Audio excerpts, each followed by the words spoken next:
Friends, this is the circuit of burglar alarm using IC 555. You can also use it as infrared burglar alarm. You will have to replace LDR by infrared sensor in that case. But by and large, the working is almost same. Now we shall understand the connections in this circuit.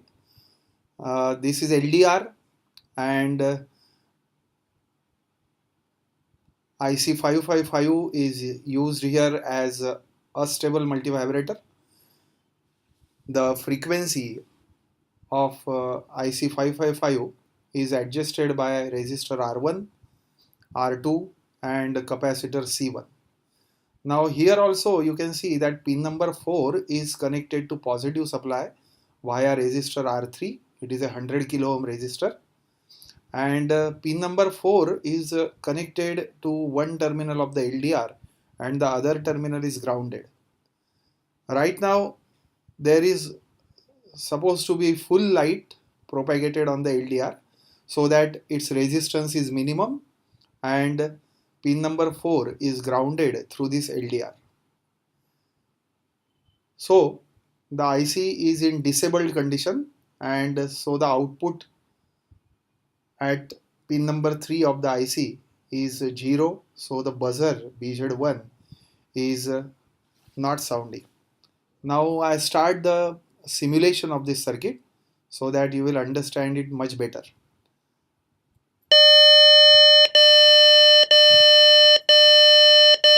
I now I increase the light intensity falling on this LDR to say 100%, means 1000 lux light is now propagated on this LDR. So you can see pin number 4 is grounded through this LDR and therefore the IC gets disabled and the buzzer does not produce any sound. The IC is completely in disabled condition and therefore a stable multivibrator condition doesn't occur in this case.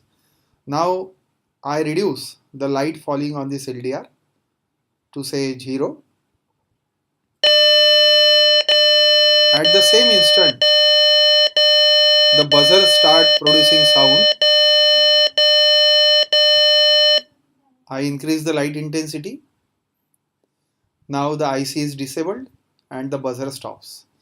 Now what here you can do is you will have to use one bulb over here, and the light of this bulb should fall in the form of a beam, narrow beam on this LDR, and you can install this light bulb over here and the LDR over here across the door or any particular area which you want to secure. Now the concept is that whenever a burglar enters through the door, the beam falling from this light bulb on the LDR is interrupted for a short time. So the resistance of the LDR becomes suddenly high. Now pin number 4 cannot be grounded directly through the LDR.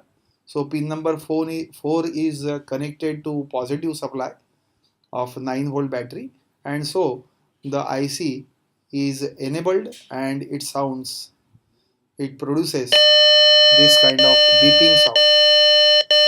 The beeping sound which is produced here, the rate at which the beep should be produced can be controlled with the help of R1, R2 and C1.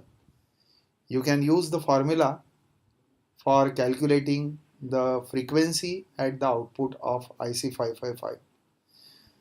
The PCB layout, actual size PCB layout of this circuit is also given on our website. You can visit it and get the entire working of the IC 555 on our website. In next episode, we shall see another application of IC 555 on our website.